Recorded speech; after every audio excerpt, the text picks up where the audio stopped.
ሰላም ጤና ይስጥልኝ ውድ ቻናላችን ተከታታዮች የቨራደሪስ መረጃዎችን ይዘን ቀርበናል። በመጀመሪያ አርዕስቱን እናስቀድማለን።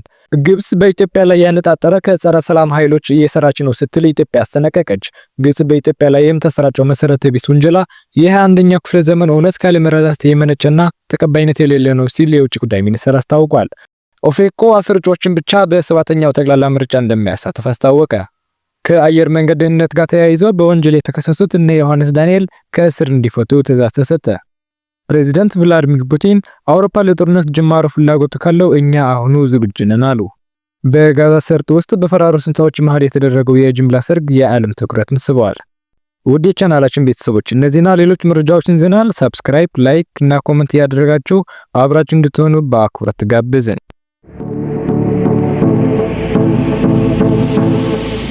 ግብጽ በኢትዮጵያ ላይ ያነጣጠረ ከጸረ ሰላም ኃይሎች እየሰራች ነው ስትል ኢትዮጵያ አስጠነቀቀች።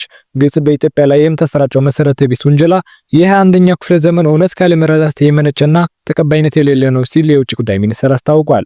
ሚኒስትሩ ጉዳይን አስመልክቶ ባወጣው መግለጫ ግብጽ የሁለትዮሽ ድርድርን ወደ ጎን በመተው በቀጥታም ሆነ በተዘዋዋሪ ኢትዮጵያ ላይ የምትሰራጨው መሰረተ ቢስ ውንጀላ ተቀባይነት የለውም ብለዋል። በግብጽ መንግስት በኩል ኢትዮጵያ ላይ የሚደረጉ ማስፈራሪያዎችና ዛቻዎች የ21ኛው ክፍለ ዘመን እውነታ ካለመረዳት የሚመነጩ ናቸው ሲል አስገንዝበዋል። የግብጽ ባለስልጣናት በቀኝ ግዛት ዘመን በነበረው አስተሳሰብ ላይ በመቸንኮር በአባይ ወንዝ ላይ የበላይነት አለን የሚል የተሳሳተ እሳቤ ማራመዳቸውን እንደቀጠሉ መግለጫው አመላክተዋል። ካይሮ በተለይም በኢትዮጵያ ላይ ያነጣጠረ እንዲሁም የአፍሪካ ቀንድ ቀጠና መረጋጋት እንዳይቻል ከጸረ ሰላም ኃይሎች ጋር በቅንጅት እየሰራች እንደምትገኝ አጽንኦት ሰጥተዋል። በግብጽ በኩል የተደረገ ያለው እንቅስቃሴ አርቆ ካለማሰብ የመነጨና የከሸፈ ሀሳብ መሆኑን የገለጸው ሚኒስትሩ መሰል ጊዜ ያለፈበት አካሄድ ኢትዮጵያ ላይ ምንም አይነት ለውጥ እንደማያስከትል አስገንዝበዋል። በጸረ ቀኝ ግዛት እንቅስቃሴ ፈርቀዳጅ የሆነችው ኢትዮጵያ ግብጽ ከአባይ ወንዝ ጋር ተያይዞ ለምታስበው የቀኝ ግዛት ዘመን ስምምነት ቦታ እንደሌላት ሚኒስትሩ ገልጸዋል።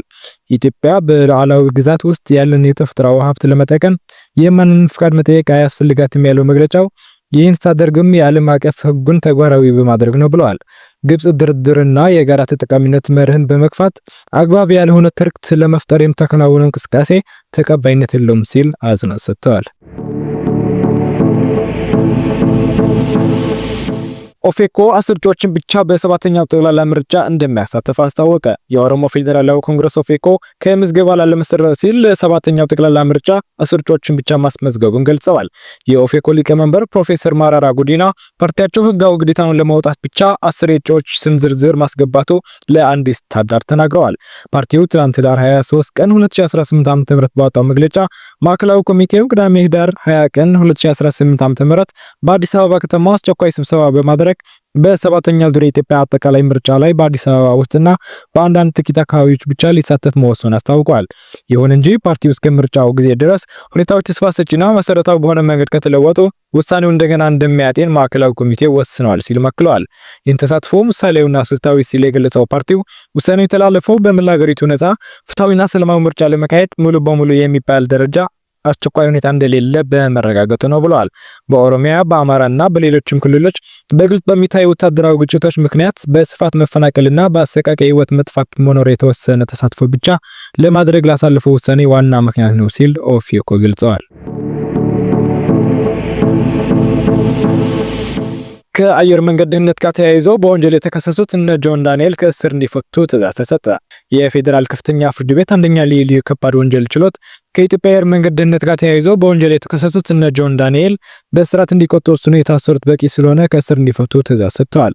የፍትህ ሚኒስቴር የተደራጁና ድንበር ተሻጋሪ ጉዳዮች አቃቤ ሕግ በጆን ዳንኤል፣ አማኑኤል መውጫ፣ ናትናኤል ወንድወሰን፣ ኤልያስ ድሪባና ኢዲያ ነጻነት ላይ በነሐሴ 16 ቀን 2016 ዓ.ም ከምሽቱ በግምት 3:30 ሰዓት ላይ ከአዲስ አበባ ከተማ ወደ መቀሌ ከተማ ለመጓዝ አውሮፕላኑ ለበረራ ዝግጁ ቢሆንም የአየር ሁኔታ ለበረራ አዳጋች በመሆኑ በረራው ቢደረግ የሚያደርሰውን ከባድ አደጋ ለመከላከል ጉዞው ተሰርዞ መንገደኞች ከአውሮፕላን እንዲወርዱ ሲነገራቸው በረራው በግድ መደረግ አለበት አንወርድም በማለት ቀሪ ተሳፋሪዎችም እንዳይወርዱ በመከልከል አሳድመዋል በሚል ዝርዝር ጠቅሶ ክስ አቅርቧቸው ነበር። በተጨማሪም አቃቤ ሕግ አንደኛ ተከሳሽ ጆን ዳንኤል ላይ በሶስተኛ ክስ የኮምፒውተር ወንጀል ለመቆጣጠር የወጣውን አዋጅ ቁጥር 958 ዝባር 2008 አንቀጽ 13 ንዑስ ቁጥር 3 ስር የተመለከተውን ድንጋጌ በመተላለፍ ክስተቱን ቲክቶክ በተባለ ማህበራዊ ሚዲያ በተንቀሳቃሽ ምስል ቀርጾ በቀጥታ ስርጭት ማስተላለፍ የሚል ክስ አቅርቦበት ነበር። ተከሳሾቹ በተከሰሱበት የህግ አንቀጽ ጥፋተኛ የተባለ ሲሆን ችሎቱ በዛሬው ዕለት የአቃቢ ህግን የቅጣት ማክበጃና የተከሳሾችን የቅጣት ማቅለያ መርምሮ ውሳኔ አሳልፏል። በዚህም ተከሳሾቹ የተከሰሱበት የህግ አንቀጽ ቀላል እስራትን የሚያስከትል በመሆኑ አንደኛ ተከሳሽ በ1 ዓመት ከ4 ወር፣ ሁለተኛ፣ ሶስተኛና ስድስተኛ ተከሳሾች በ8 ወር እንዲሁም አራተኛ ተከሳሽ በ10 ወር እስራት እንዲቀጡ ወስነዋል። በመሆኑም ተከሳሾቹ በእስር ላይ የቆዩበት ጊዜ ተሰልቶ ተከሳሾቹ እንዲፈቱ የፌዴራል ከፍተኛ ፍርድ ቤት አንደኛ ልዩ የከባድ ወንጀል ችሎት ውሳኔ አሳልፏል። የገቢዎች ሰራተኛ ቪዲዮ ካሜራ የተገጠመበት ዩኒፎርም ሊለብሱ ነው ተባለ። ግብር ከፋዮችን የመከታተልና የመቆጣጠር ኃላፊነት የተሰጣቸው የአዲስ አበባ ከተማ አስተዳደር ገቢዎች ቢሮ ሰራተኞች ከህዳር 24 ቀን 2018 ዓ.ም ጀምሮ ካሜራ የተገጠመበት ዩኒፎርም ለብሰው እንደሚሰሩ ተናግረዋል። እንደ ሪፖርተር ዘገባ የከተማ አስተዳደር ገቢዎች ቢሮ የተመደበለትን ከ100 ሚሊዮን ብር በላይ ወጪ በመጠቀም ከኢንፎርሜሽን መረብ ደህንነት ጋር በመቀናጀት የቦዲ ዋርን ካሜራ ፕሮጀክት አልምቶ በማጠናቀቅ ወደ ተግባር ተሸጋግረዋል። የአዲስ አበባ ገቢዎች ቢሮ ከዛሬ ሮብ ህዳር 24 ጀምሮ ግብር ነክ ጉዳዮችን በተመለከተ የህግ ማስከበርና የቁጥጥር ስራዎች በሚያከናውኑ ሰራተኞቹ ቪዲዮ ካሜራ የተገጠመለት ዩኒፎርም በመልበስ እንደሚሰሩ አስታውቋል።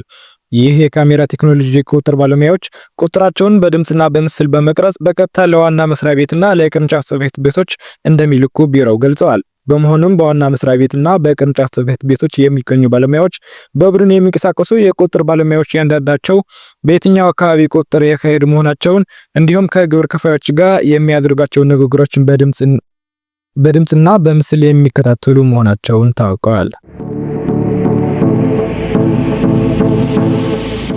ወደ ውጭ መረጃ ስናልፍ ፕሬዝዳንት ቭላዲሚር ፑቲን አውሮፓ ለጦርነት ጅማሮ ፍላጎት ካለው እኛ አሁኑኑ ዝግጁ ነን አሉ። ፕሬዝዳንት ፑቲን ሩሲያ ከአውሮፓ ጋር የመዋጋት ውጥን የላትም፣ ነገር ግን ከጀመሩት ዝግጁ ነን ማለታቸው አነጋጋሪ ሆነዋል። የአውሮፓ ሀገራት የሰላም አጀንዳ የላቸውም በሚል ፕሬዝዳንት አጣጥለዋል። ዩክሬን በመደገፍ ጦርነቱ ላይ ያተኮሩ ናቸው በሚል የወቀሱት ፑቲን ከፕሬዝዳንት ዶናልድ ትራምፕ የመካከለኛው ምስራቅ ልዩ መልእክተኛው ስቲቭ ዊትኮፍና አማቻቸው ጆርጅ ኩሽኔር ጋርም በሩሲያ ዩክሬን ጦርነት ዙሪያ በክሬምሊን ሞስኮ መክረዋል።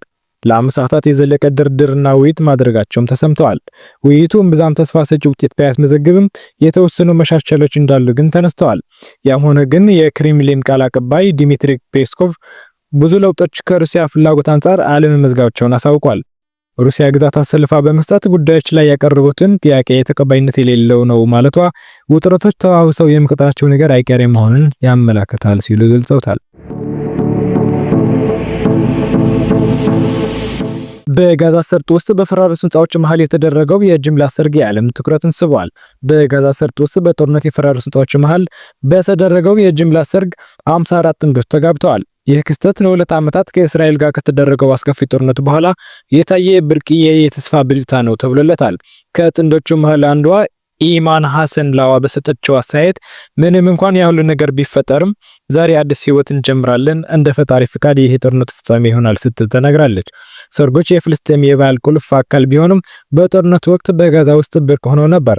ምንም እንኳን ሰርጎቹ ቀደም ሲል ይደረጉ እንደነበሩት ደማቅ ስነ ስርዓቶች ባይሆኑም አሁን በእስራኤልና ፍልስጤም መካከል በተደረሰው የተኩስ አቁም ስምምነት ምክንያት ባህሉ እንደገና ማንሰራራት ጀምረዋል። በደቡባዊቷ ካን ዩኒስ ከተማ ብዙ ህዝብ የፍልስጤምን ባንዲራ እያውለበለበ ደስታውን ቢገልጽም የሰርግ ስርዓቱ በጋዛ እስካሁን ባልጠፋ ቀውስ ምክንያት ድባቡ ተቀዛቅዞ ነበር። የኢማን ባል የሆነው ሂክማት እኛም እንደሌላው ዓለም ደስተኛ መሆን እንፈልጋለን። ድሮ ቤት ስራና እንደ ማንኛውም ሰው መሆን አልም ነበር። ዛሬ ግን ህልሜ የምኖርበት ድንኳን ማግኘት ነው ብለዋል። አክሎም ህይወት ወደ መደበኛ ሁኔታ መመለስ ጀምራለች፣ ነገር ግን ተስፋ እንዳደረግነው አይነት አይደለም ሲል ተናግረዋል። ዝግጅቱ ስፖንሰር የተደረገው አልፍሬስ አልሻሂብ በተባለው የእርዳታ ድርጅት ሲሆን ድርጅቱ ዝግጅቱን ከመካሄዱ በተጨማሪ ጥንዶቹ አብረው ህይወታቸውን ጀምሮ የተወሰነ የገንዘብ ድጋፍና ሌሎች ቁሳቁሶችን አበረክተዋል ተብለዋል። የተወደዳችሁ የቻናላችን ተከታታዮች የዕለቱ መረጃዎች እነዚህ ነበሩ። ቻናላችን ሰብስክራይብ በማድረግ ቤተሰብ እንድትሆኑ እየጋበዝን እንሰናበታችኋለን። ሰላም።